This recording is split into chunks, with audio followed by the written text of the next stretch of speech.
예, 오늘 우리가 이 본문 말씀을 가지고 하나의 미랄, 예,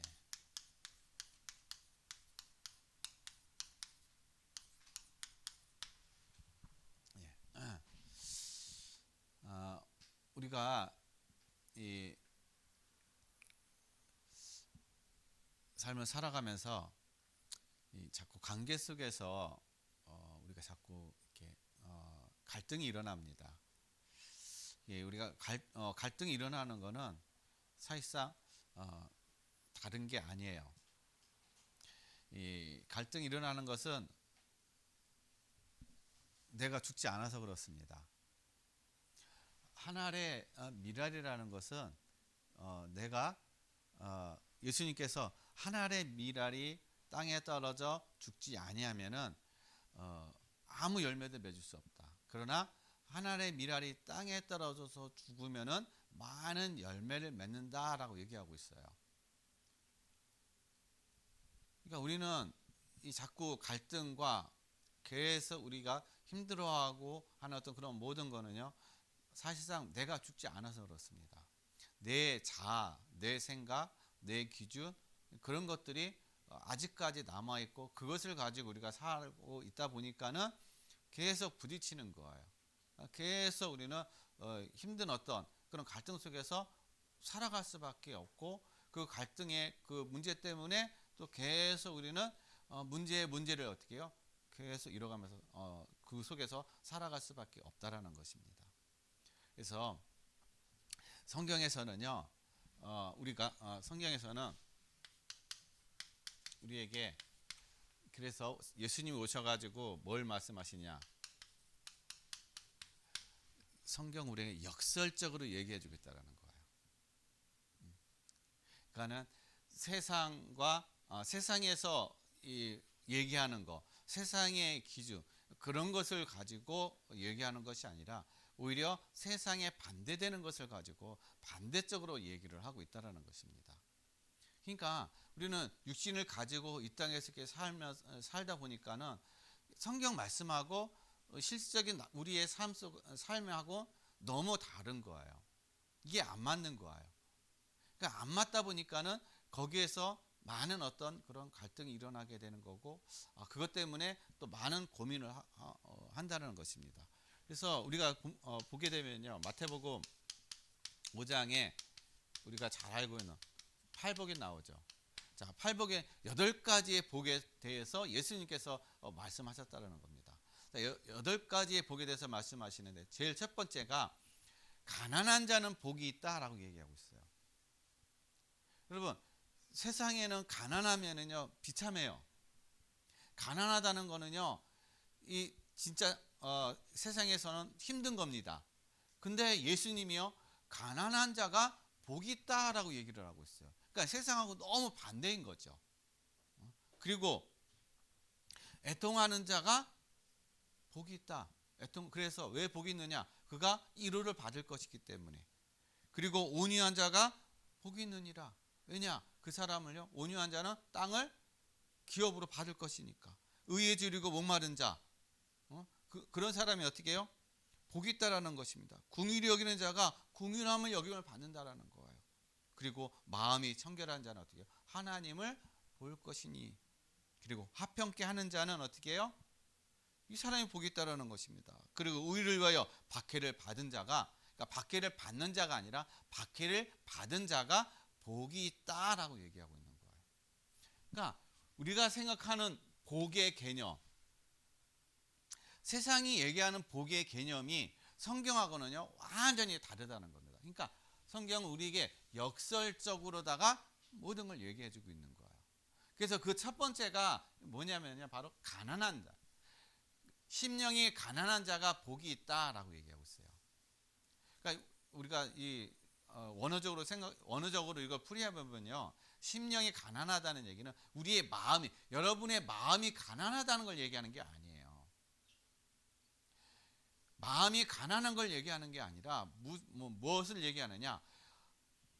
성령에게, 하나님께 가난한 자, 하나님을 향한 가난함, 그러니까 가난하다는 건 늘 하나님을 간구하는 것이고, 늘 하나님을 늘 어떻게 바라는 것이고, 늘 하나님 앞에 어떻게요? 하나님의 은혜, 하나님 앞에 늘 쓰길 원하고, 늘 하나님의 어떤 궁유함을 받기를 원하고, 늘 하나님의 어떤 그 인도함을 받기를 원하고, 그런 마음, 그런 늘 어떻게 해요? 하나님을 향한 그 마음이 늘 부족한 거예요. 늘 가난한 겁니다. 하나님에 대해서. 이런 자가 복이 있다라는 것이에요.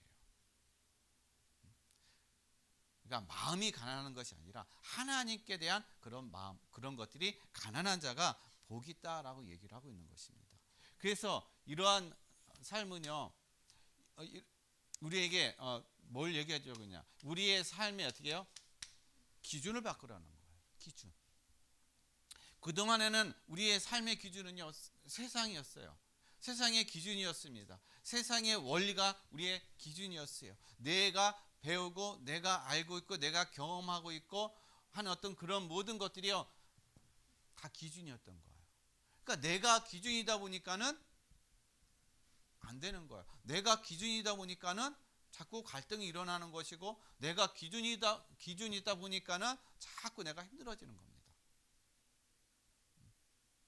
그래서 우리가 예수님이 하나님의 미랄이 돼서 땅에 떨어져 죽음으로 말미암아 많은 열매를 맺고 저와 여러분의 통해서 또 열매를 맺었다는 것입니다.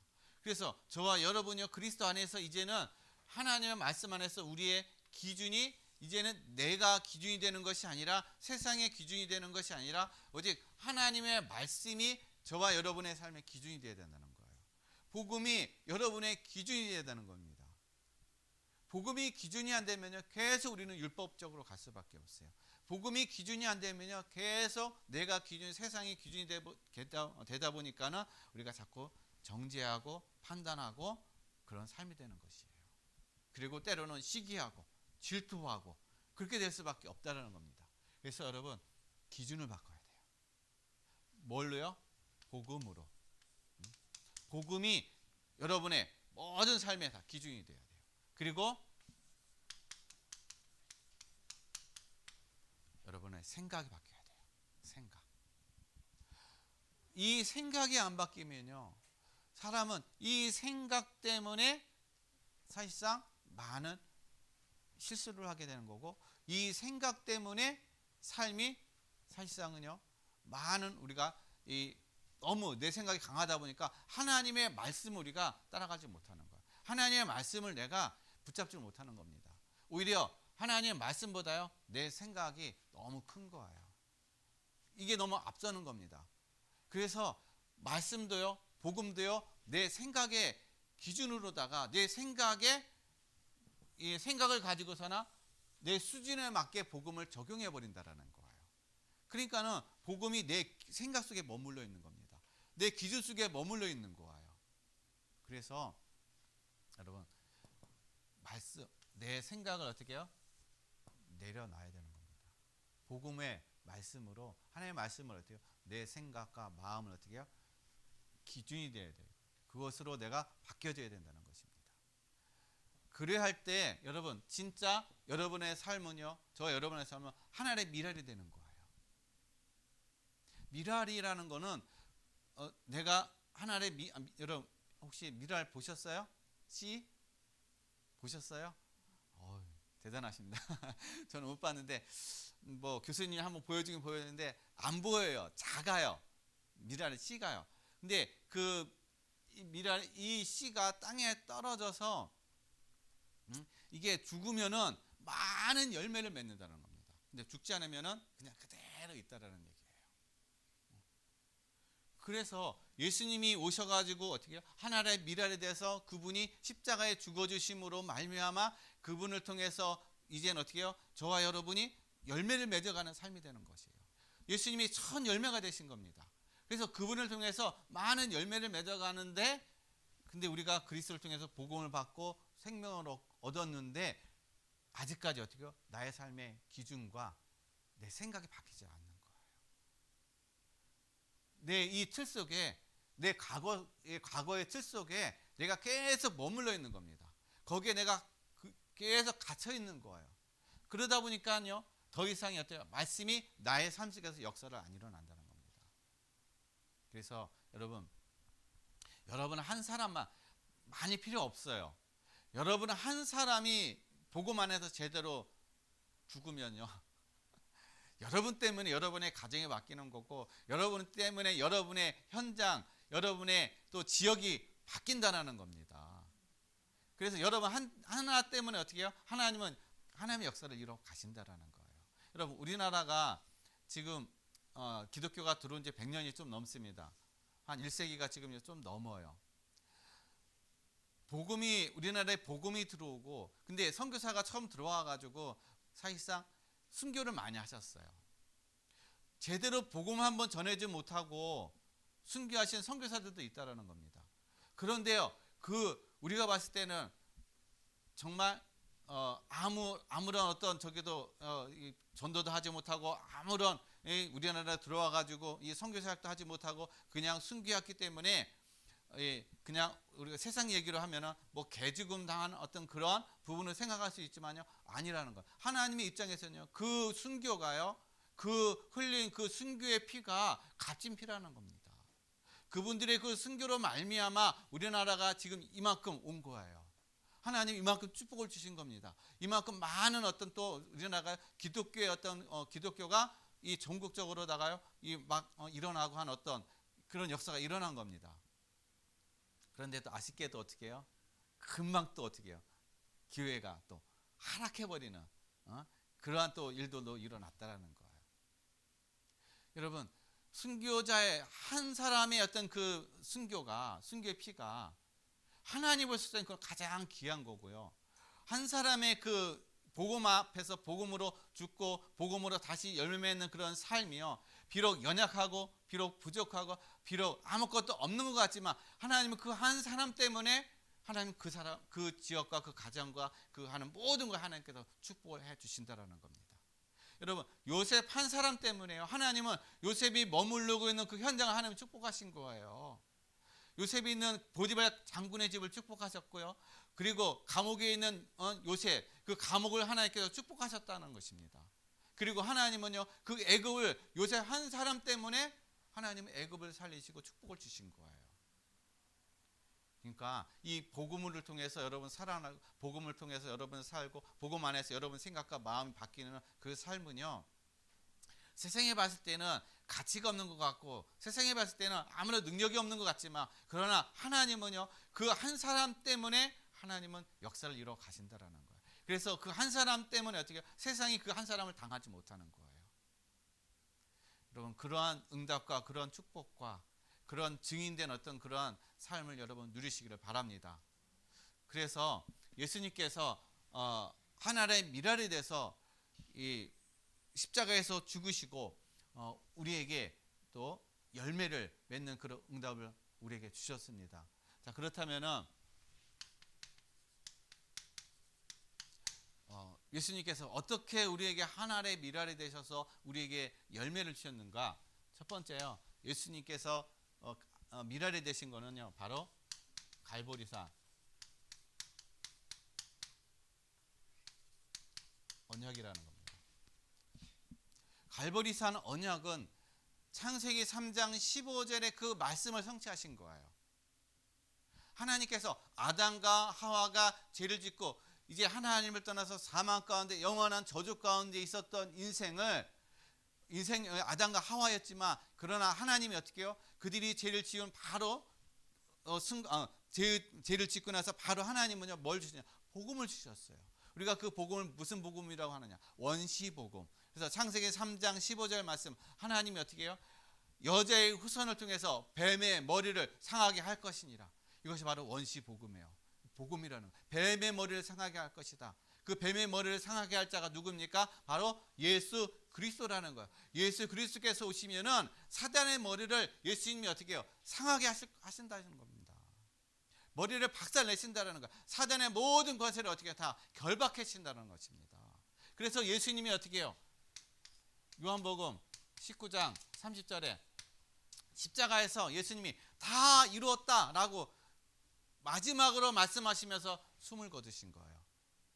예수님이 다 이뤘다는 것은 저와 여러분의 인생의 모든 문제, 그동안 온 인류에게 닥쳤던 죄로 말미암아 사단으로 말미암아 그리고 하나님을 떠나서 불행한 삶을 살아갔던 인생의 많은 근본 문제를 가지고 있었던 모든 인생의 모든 문제를 예수님이 어떻게 십자가상에서 다 끝냈다라는 거예요. 모든 걸 다 이뤘다라는 것입니다. 그래서 예수님이 어떻게 해요? 다 이뤘다 하고 마지막으로 어떻게 말씀하시고 고백하시고 이 십자가에서 죽으셨다는 것입니다. 그래서 이 사건 예수님이 십자가에서 죽으심으로 말미암아 그 바로 우리에게 오신 게 뭐냐면 로마서 8장 2절 우리를 어떻게 해요? 죄에서 해방했다는 것입니다. 그리스도 예수 안에 있는 생명의 성령의 법이 죄와 사망의 법에서 너를 해방하였느니라. 그러니까 십자가의 사건은요, 예수님이 십자가에 죽으심은 바로 우리를 죄에서 어떻게 해요? 해방한 사건이라는 것입니다. 이 죄 문제는 원죄, 조상죄, 내가 지은 자범죄, 이 모든 죄 문제, 과거, 현재, 미래 모든 죄까지도 어떻게 다 끝내셨다라는 거예요. 그래서 하나님 앞에 저와 여러분은 이제는 하나님 앞에서 우리가 하나님 우리를 의롭다라고 하나님이 인정해 주신다라는 겁니다. 그리고 요한복음 14장 6절 어떻게 해요? 우리가 하나님 만나는 예수님이 어떻게 해요? 십자가에서 죽으심으로 말미암아 이제 하나님을 만날 수 없었던 우리, 하나님을 만나는 길을 알지 못했던 우리에게 예수님이 이제 하나님 만나는 길이 되어졌다는 것입니다. 그래서 세상에는요 많은 종교들이 있지만은 그러나 하나님 만나는 길은 오직 예수 그리스도밖에 없다라는 거예요.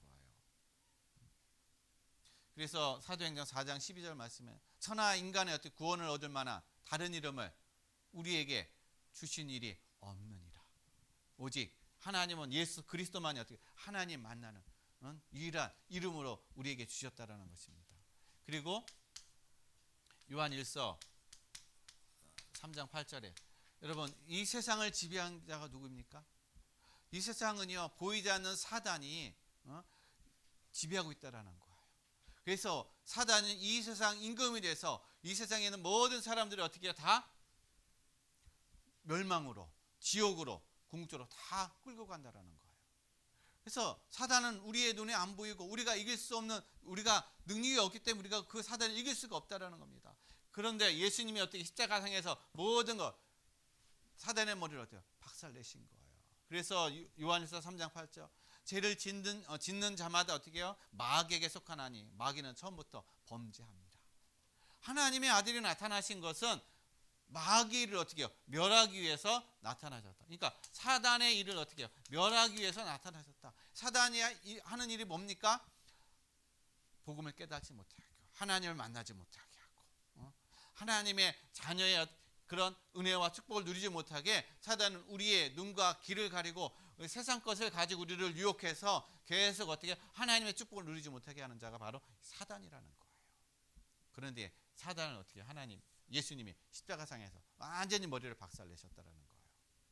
그래서 우리 인간의 근본적인 이 세 가지 문제를 예수님이 십자가상에서 완전히 다 끝내셨다는 것입니다. 그래서 내가 죽어야 될 십자가, 내가 저주받아야 될 십자가, 내가 져야 될 그 십자가를 예수님이 대신 져주심으로 말미암아 갈라디아서 2장 20절에 사도 바울이 고백하고 있는 거죠. 이제는 어떻게 해요? 내가 십자가에 못 박혔나니. 저와 여러분은 이제 어떻게 해요? 그리스도와 함께 십자가에 못 박힌 것. 과거 2000년 전에 예수님 십자가에 못 박힌 것이 예수님의 나하고 상관이 없는 것이 아니라 내가 거기에 예수님과 함께 어떻게 십자가에 못 박혔다라는 겁니다. 저와 여러분 이제 내가 죽어야 될 것을 예수님이 대신 죽으신 거예요. 그러나 나도 같이 십자가에서 죽었다라는 겁니다. 뭐가 죽은 거예요? 내 모든 과거가 다 죽은 거예요. 하나님 모르고 살았던 내 인생의 모든 문제가 어떻게 해요? 십자가상에서 다 죽었다라는 것입니다. 다 끝났다라는 것이에요. 그래서 이제는 내가 사는 이유가 뭡니까? 이제 내가 육체 가운데 사는 것은 나를 위해서 자기 자신을 버리신 자기 자신을 버리신 하나님의 아들을 믿는 그 믿음으로 사는 거예요. 그 믿음으로 내 믿음으로 사는 것이 아니라, 내 힘으로 사는 것이 아니라, 내 안에 계신 그리스도를 어떻게 믿는, 하나님의 아들을 믿는 그 믿음으로 우리가 살아가는 겁니다. 저와 여러분이 이제 살아가는 거 믿음으로 살아가는 거예요. 여러분, 내 기준으로 살아가는 게 아니에요. 내 생각으로 살아가는 게 아니에요. 하나님의 말씀의 기준 속에서 말씀 언약을 붙잡고 어떻게 그 믿음 언약 속에서 내가 믿음으로 살아가는 겁니다. 이게 내가 죽는 거예요. 이게 내가 하나님의 말씀 앞에 내가 신앙으로 살아가는 것입니다. 우리는 종교로 살아가는 게 아니에요. 내 힘으로 살아가는 게 아니라 하나님의 말씀 안에서, 언약 안에서 우리가 살아가는 것입니다. 그래서 예수님이 어떻게 해요? 우리가 먼저 예수님이 그래서 하나님의 미랄이 되신 거예요. 어디서? 십자가상에서. 그리고 나서 예수님 십자가상에서 죽으시고 다시 이제 부활하셨죠. 자, 그리고 나서 예수님은 이제 그분이 첫 열매가 되셔서 이제 저와 여러분을 부르셔서 이제 저와 여러분을 통해서 열매를 맺어가는 그런 삶을 주셨다라는 거예요. 근데 그거보다 먼저 주신 것이 있어요. 그게 뭐냐면은 감난산이에요. 감난산 언약. 여러분, 예수님이 십자가에서 죽으시고 부활하시고 나서 이 세상에 며칠 계셨냐면 40일 계셨어요. 40일을 계시면서 뭐 하셨냐면 제자들에게 하나님의 나라의 일에 대해서 가르쳐 주셨어요. 하나님의 나라는 어떤 것이다. 그거에 대해서 40일 동안 가르쳤어요. 그럼 왜 40일 동안 가르쳤을까요? 여러분, 사람의 생각과 어떤 그런 것들이 이렇게 바뀌는 게요, 이게 하루아침에 안 돼요. 예수님은 40일 동안 제자들에게요 계속 뭘요? 복음, 그들이 그동안 가지고 있었던 기준, 그들이 가지고 있었던 생각, 그걸 하나님의 나라의 그 기준으로, 하나님의 나라의 그 말씀을 어떻게 해요? 계속 그들을 양육하고 가르치고 해서 그 생각이 바뀌게 만들어 버린 거예요. 그래서 이제 우리가 사는 거는요, 이 감난산 언약은 우리가 누릴 걸 얘기하는 거예요. 누릴 것. 우리가 이 땅에서 뭐를 누리면서 살아가야 될 것인가, 그거를 얘기하는 겁니다. 그거를 가르쳐 준 거예요. 그러면은 우리가 뭘 가지고 우리가 누려야 될까요? 첫 번째, 사도행전 1장 1절이에요. 이 사도행전은 누가가 썼습니다. 그래서 누가가 사도행전을 썼는데, 누가가 1장 1절에 보게 되면요, 누구에게 쓰냐면 데오빌로 각하여, 내가 먼저 전에 쓴 것처럼 예수 그리스도께서 행하신 것, 바로 사도행전 1장 1절은요 예수 그리스도께서 행하신 거예요. 우리가 이 언약을 붙잡는 것입니다. 예수님이 저와 여러분을 위해서 무엇을 행하셨을까? 그냥 예수님이 십자가에서 죽으시고 그걸로 나를 그냥 미래의 천국으로 백성이 되게 하는 거, 그걸 위해서 예수님이 오셨는가? 물론 맞는데, 지금 현재 내가 그리스도와 함께 내가 어떻게 살아갈 것인가, 그리스도와 나와 어떤 관계인가, 지금 우리가 어떻게 살아가는 것이 중요하다는 것입니다. 미래적인 것도 중요하지만 현재 내가 무엇을 가지고 살아가는 것이 중요한 거예요. 바로 그리스도의 언약, 그리스도께서 이루신 거. 우리 앞에 내가 예수를 믿고 구원을 받았지만 아직까지 우리 앞에 문제들이 있습니다. 아직 우리가 해결되지 않는 거 많이 있어요. 정말 골리앗과 같은 그런 어마어마한 큰 어떤 그런 문제, 그런 상과 같은 그런 어떤 일들이 우리 앞에 놓여 있다라는 얘기예요. 도저히 해결할 수 없고 도저히 감당할 수 없는 그런 문제와 그런 사건과 그런 일이 우리 앞에 있는데, 그것을 당했을 때 우리가 어떻게 해야 되냐 하는 거예요. 그게 바로 그리스도라는 것입니다. 그리스도께서 다 끝내주셨다는 거예요. 다 이루셨다는 것입니다. 그래서 그 문제는 문제로 여겨지지 않는 거예요. 우리가 문제로 바라보는 것이 아니라 그리스도께서 그 이루셨다면 분명히 그 문제와 그 모든 것에는 하나님의 계획이 있고 하나님의 뜻이 있다라는 얘기예요. 요셉이 노예로 팔려갔을 때 그것에 하나님의 계획이 있고 하나님의 뜻이 있는 것처럼, 다윗이 왕의 기름 부음을 받았지만은 그러나 바로 왕이 되는 것이 아니라 자기의 사돈 장인 어른인 어떻게요? 이 사울 왕에게 계속 도망다녀야 되는 그 신세, 다 하나님의 계획이 있어요. 다 하나님의 뜻이 있다라는 겁니다. 뭐예요? 만들어가는 거예요.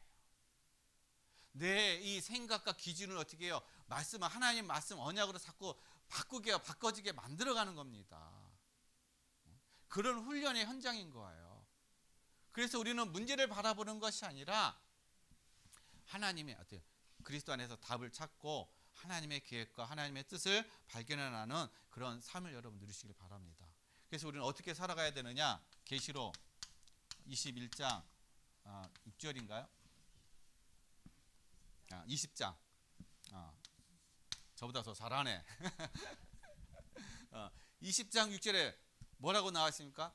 그리스도와 함께 왕노릇 한다. 몇 년 동안? 1000년간 어떻게 해요? 그리스도와 함께 왕노릇 하는 거예요. 저와 여러분이 이 땅에서 그리스도께서 오셔가지고 우리 함께 하시는 이유가 이 세상에서 왕노릇 하라는 것입니다.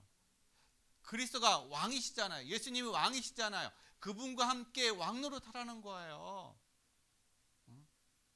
그러니까 왕노릇 한다는 얘기는 이미 어떻게 그리스도께서 다 끝나셨고 다 모든 걸 정복하셨기 때문에 우리는 이제 어떻게 해요? 그 승리의 깃발을 그냥 꽂기만 하면 되는 것입니다. 믿음을 가지고 우리가 나가는 거예요. 그래서 여러분 우리가 그리스도로 여러분 모든 거 여러분 누리시길 바랍니다. 그 다음에 사도행전 1장 3절에요. 예수님께서 어떻게 해요? 제자들 하나님의 나라에 대해서 말씀하십니다. 하나님의 나라. 여러분 하나님의 나라가 어떤 나라입니까? 내가 그리스도와 함께 모든 답을 내고 그리스도와 함께 누리잖아요. 내 믿음으로 살아가잖아요. 하나님의 나라는 그냥 임합니다. 하나님의 나라는 임해요. 하나님의 나라가 여러분 누가복음 17장 20절에서 21절에 보면은요. 사람들이 얘기해요. 예수님께 얘기합니다. 하나님의 나라가 어떻게 임합니까? 하나님의 나라는 우리 눈에 보이게 임하는 것이 아니다. 하나님의 나라는 보이게 임하는 것이 아니라 여기 있다 저기 있다가 아니라는 것입니다. 하나님의 나라는 너희 안에 있느니라. 여러분 하나님의 나라는 여러분 안에 있습니다. 그리스도께서 여러분과 함께 성령으로 함께 하신다는 건 여러분 안에 이미 어떻게 해요? 하나님의 나라가 임했다라는 얘기예요. 그럼 하나님의 나라가 임했다는 얘기는 하나님의 나라의 권세와 하나님의 나라의 신분과 하나님의 나라의 모든 능력이 어떻게 해요? 여러분 안에 이미 다 주어졌다라는 얘기입니다. 주어졌다는 거예요. 그거를 어떻게 해요? 누리라는 것입니다. 그래서 우리가 해야 될 게 뭐냐면요. 빌립보서 4장 6절에서 7절. 생각. 어떤 생각이요? 하나님의 나라의 생각으로. 이 땅의 기준, 이 땅의 생각과 이 땅의 수준으로 우리가 생각하고 우리가 바라보고 그것을 추구하는 것이 아니라 하나님의 나라의 기준, 하나님의 나라의 생각과 관점, 그걸 가지고 우리가 어떻게 가야 된다는 거예요. 그래서 사도 바울이 뭐라고 얘기합니까? 너 염려를 다 어떻게 해요? 다 주께 맡기라는 것이. 감사함으로 하나님께 아뢰고 그러면 어떻게 해요? 하나님께서 우리의 마음과 생각을 어떻게 해요? 감찰하신다. 우리의 마음과 생각을 감찰하신다라는 거예요. 그러니까 우리는 이 땅에서 살지만은 문제 속에서 살지만은 염려 근심하지 말라는 거예요. 거기에 빠지지 말라는 것입니다. 뭐 하라는 겁니까? 감사하라는 거예요. 이 땅은 뭐 합니까? 문제만 조금만 생기면은 불평하고 원망하고 걱정하고 두려워하잖아요. 그거는 이 세상 거예요. 하나님의 나라는요. 문제 그런 거에 걱정 근심하는 것이 아니에요. 그냥 누리는 겁니다. 이게 하나님의 나라라는 거예요. 그래서 여러분의 생각을 자꾸 바꾸라는 거예요. 여러분의 삶의 기준을 자꾸 바꾸라는 것입니다. 그래야 여러분의 삶 가운데 임해 있는 그 하나님의 나라, 그것을 여러분이 누리고 그 속에서 여러분이 진정한 평안을 누릴 수가 있는데 여러분의 기준과 여러분의 생각이 안 바뀌니까 임해 있는 그 하나님의 나라를 여러분 누리지 못하고 계속 세상의 기준, 세상의 어떤 방법, 세상의 그 원리를 따라가다 보니까는 여러분이 힘들 수밖에 없어요. 계속 갈등이 일어날 수밖에 없다라는 것입니다. 그래서 이 하나님의 나라를 누리게 되면요. 사도행전 1장 8절에 진짜 힘이 생긴다라는 거예요. 세상이 줄 수 없고 세상이 알 수도 없고 세상이 빼앗을 수도 없는 그 힘, 이 힘이 어디서 옵니까? 위에서 오는 힘이라는 거예요. 위에서 하나님께서 부어주시는 힘, 그래서 세상이 감당하지 못하는 겁니다. 그래서 예수님께서 승천하시기 전에 마지막으로 제자들에게 한 얘기가 뭡니까? 오직 성령이 너에게 임하시면 너희가 권능을 받고 예루살렘과 온 유대와 사마리아 땅끝까지 이르러 내 증인이 되리라. 그러니까 성령이 오시면 어떻게 해요? 너희가 권능을 받는다라는 거예요. 하나님이 저와 여러분 안에 함께 하시면 어떻게 해요? 저와 여러분의 권능, 능력이 생긴다라는 것입니다. 힘이 생긴다라는 거예요. 담대함이 생긴다라는 겁니다. 세상을 두려워하는 것이 아니라, 염려 근심이 생기는 것이 아니라 담대함으로 어떻게 그 모든 것들을 뛰어넘을 수 있는, 그 모든 것들을 돌파할 수 있는 그러한 능력, 그런 힘이 생긴다라는 거예요. 이걸 어떻게 해요? 누리라는 겁니다. 복음이 뭡니까? 누리는 거예요. 복음을 지키라고 주신 것이 아니라 누리라고 준 것입니다. 복음을요. 그 예수님이 왜 죽으셨어요? 예수님 왜 하나님의 미래를 되셨습니까? 그건 바로 우리에게 누리라고, 우리를 살리기 위해서 예수님이 하나님의 미랄이 되셨다는 겁니다. 그래서 여러분이 여기에 여러분이 완전히 확신이 되잖아요. 모든 걸 다 그리스도께서 다 끝났다. 여러분 여기 딱 결론 나 그런 삶이 되면은 우리에게 어떤 시간이 찾아오냐? 마가다락방.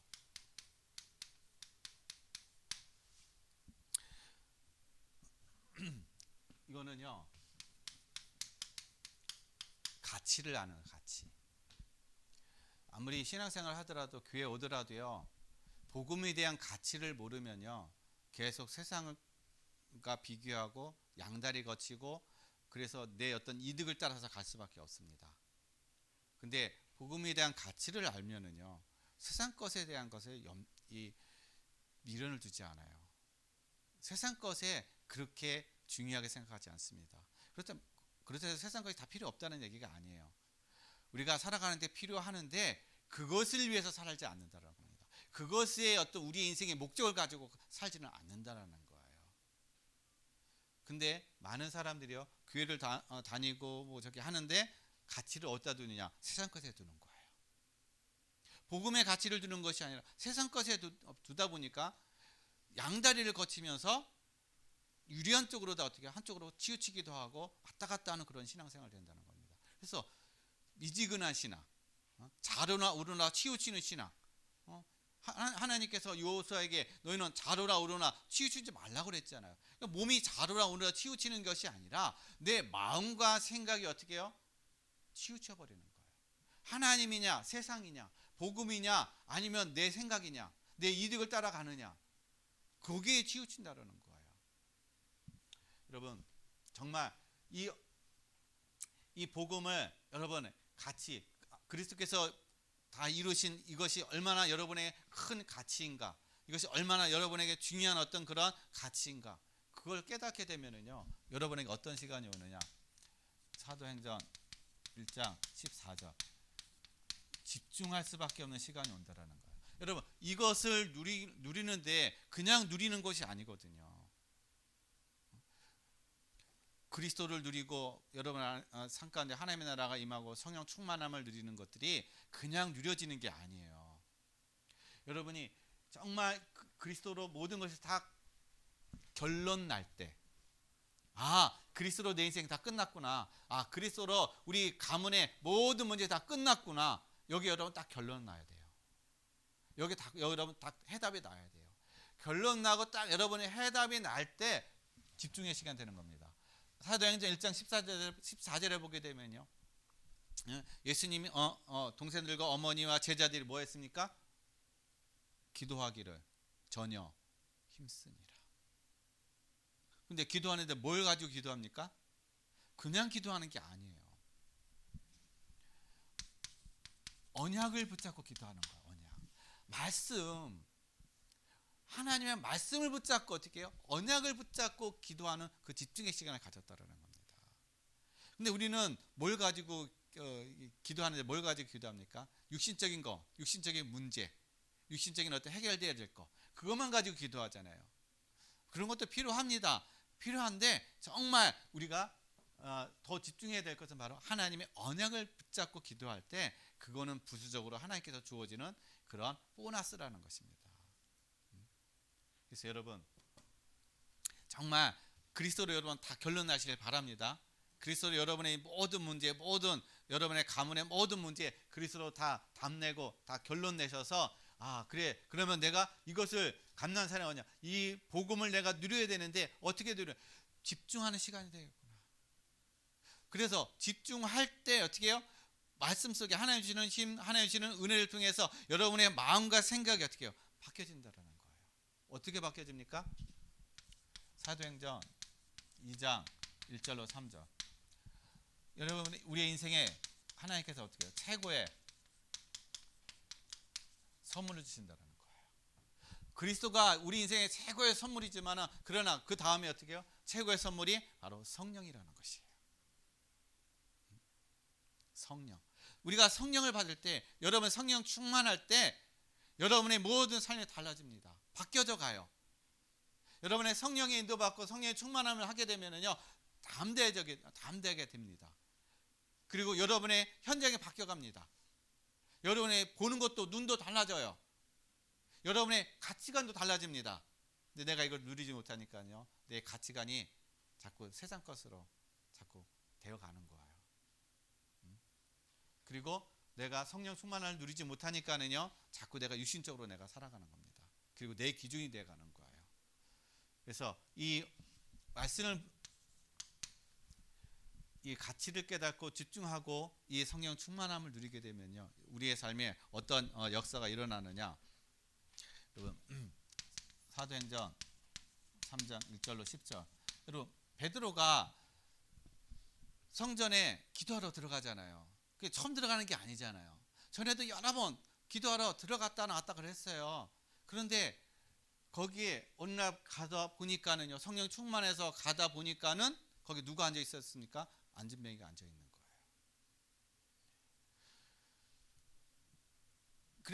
그리고 나서 이 베드로가 뭐라고 이 안진뱅이를 보면서 저 안진뱅이가 어떻게 구원을 받을 만한 믿음이 있는 겁니다.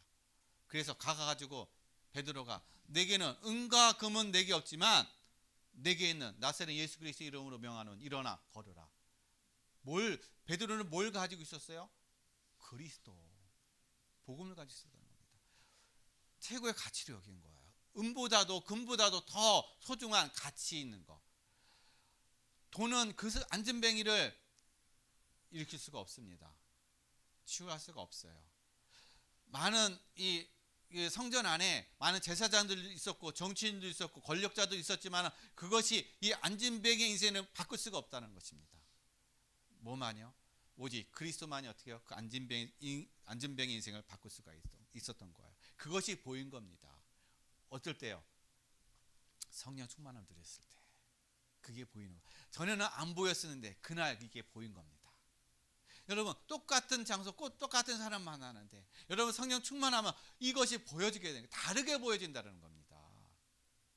저 사람은 돈으로다가 잘해주는 거 인간적인 걸 잘해주는 걸로다가 저 사람이 회복되고 저 사람이 사는 게 아니구나. 진짜 저 사람이 사는 거 오직 그리스도를 만날 때 저 사람이 살 수 있구나. 그것이 보여지게 되는 거예요. 우리 인생에 우리가 최고로 우선순위로 만나야 될 것이 그리스도구나. 이것이 보여지는 것이에요. 여러분의 눈도 이렇게 열려지시길 바랍니다. 그래서 여러분 사도행전 7장에 누가 순교합니까? 스데반. 스데반 집사가 어떻게 해요? 초대교회 최초로다가 이 집사 직분을 받았는데 집사 직분의 역할도 제대로 하지 못하고 어떻게 해요? 설교 한 번 하고 순교를 당했어요. 도래마자 죽었다는 거예요. 그런데 성경은요 스데반 집사가 죽었다는 얘기를 안 합니다. 왜냐? 하나님의 관점에서는요 죽은 게 아니에요. 근데 스데반 집사가 도래마자 죽었잖아요. 순교했잖아요. 근데 이 스데반 집사 한 사람의 이 죽음, 한 사람의 이 순교, 한 사람의 이 피, 이것이요 헛된 것이 아니라는 것입니다. 이 스데반을 통해서 누가 죽기로 돌아왔어요? 사도 바울. 사도 바울을 통해서 또 어떤 역사가 일어났습니까? 저 유럽 로마가 복음화가 돼가는 그런 놀라운 하나님의 어떤 그런 역사가 일어났잖아요. 그러니까 여러분 한 사람의 그 헌신과 여러분 한 사람의 그 복음 안에서 여러분 누리는 그 삶이 그것이 여러분 헛된 것이 아니라는 거예요. 지금은 아무 열매가 없는 것 같지만은 여러분의 후대라든지 아니면 다음 세대라든지 아니면 또 하나님의 그 시간표에 하나님은 분명한 어떻게 해요? 하나님의 그 열매, 여러분 중에 열매를 맺어가는 그런 은혜와 축복을 하나님께서 부어주신다는 것이에요. 그래서 사도행전 11장 19절에서 30절 말씀 보면은요, 이 스데반의 환란, 스데반으로 인해서 어떻게 초대교회가 환란을 당합니다. 더 큰 핍박을 당해요. 그래서 예루살렘에 있었던 성도들이 각 지역으로 다른 지역으로 다 흩어집니다. 그런데 여러분 그런 문제에 환란에 당하게 되면 어떻게 합니까? 힘이 약해지잖아요. 뭉쳐야 되는데 흩어진단 말이에요. 그 힘이 약해져요. 그 없어질 수가 있다라는 것입니다. 그런데 어떻게 해요? 흩어졌던 그 사람들이 그 지역에 가서 뭘 전합니까? 복음을 전하는 거예요.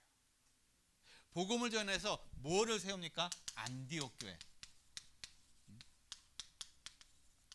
교회를 세웠다는 얘기예요. 환난 가운데 교회를 세웁니다. 환난 가운데. 그러니까 중요한 게 뭐냐? 바로 이 성령의 충만을 누리고 복음에 대한 가치를 아니까는요. 나 혼자 있어도 어떤 자리, 어떤 타 지역에 간다 할지라도 거기 혼자서라도 어떻게 해요? 여기에다가 교회를 세우는 것이 가장 중요하게 여겨지는 것이에요. 교회가 먼저 서야 되고 교회가 서야 이 지역의 흑암이 꺾이고 그래야 이 지역에 살 수 있다라는 그러한 관점, 그러한 믿음, 그러한 어떤 생각이 그들에게 이런 가치가 부여되어 있다는 것입니다. 그러니까 다른 것보다도 더 어떻게 해요? 교회를 세운 거예요. 그래서 이 교회가 그냥 교회가 아니잖아요. 이 교회를 통해서 사도행전 13장 1절에서 3절 최초로 뭘 보내니까 선교사. 최초로 선교사를 보내요. 누굴 보냅니까? 사도 바울. 사도 바울과 바나바를 어떻게 해요? 선교사로 파송을 하잖아요. 연약하고 힘없었던 그 초대교회 안디옥 교회, 이 안디옥 교회를 통해서 하나님은요 사도행전의 역사를 이뤄 가시는 거예요. 로마의 복음화를 이뤄 나가는 어떤 이 그런 발자취를 하나님께서 남겨 가신다라는 겁니다. 작은 것 같지만 연약한 것 같지만 작고 연약한 것이 아니라는 것입니다. 하나님의 놀라운 역사, 하나님의 많은 어떤 열매를 맺어가는 그런 출발점이고 그런 시작이라는 거예요. 그렇다면 하나님은 저와 여러분도 마찬가지라는 겁니다. 하나님은 저와 여러분을 통해서 어떻게 해요? 작고 보잘것없고 형편없어 보이지만 그러나 여러분이 복음 안에서 그리스도 안에서 여러분 누리게 되면은 정말 그리스도 안에서 여러분 모든 인생이 결론 나고 담난 인생이 되면은요 여러분을 통해서 하나님은 놀라운 또 하나님의 역사를 이루어 가십니다. 구원의 역사를 일어나고 증인의 응답을 누려가게 해주시고 그리고 이 또 세계 복음화의 응답을 누려가는 그러한 축복된 그런 인생과 삶이 될 줄로 믿습니다.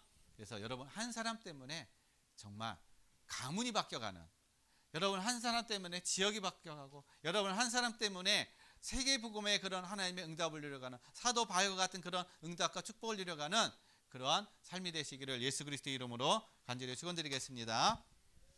기도하겠습니다. 하나님 아버지 감사드립니다. 오늘 하나님 예수 그리스도께서 하나님의 미래를 되셔서 우리에게 모든 인생의 문제를 다 해결해 주시고 또 이 땅에서 우리가 진정한 그리스도 안에서 모든 걸 누리게 해주시고 땅에 또한 진정한 열매를 맺어가고 그리스도의 가치를 깨닫게 하여 주시고 알게 해주심을 감사드립니다. 이제 믿음으로 승리하게 해주시고 믿음 안에서 정말 참된 증인의 응답과 축복을 누려가게 하여 주옵소서. 감사함을 드리며 거룩하신 예수 그리스도의 이름으로 기도드렸습니다. 아멘.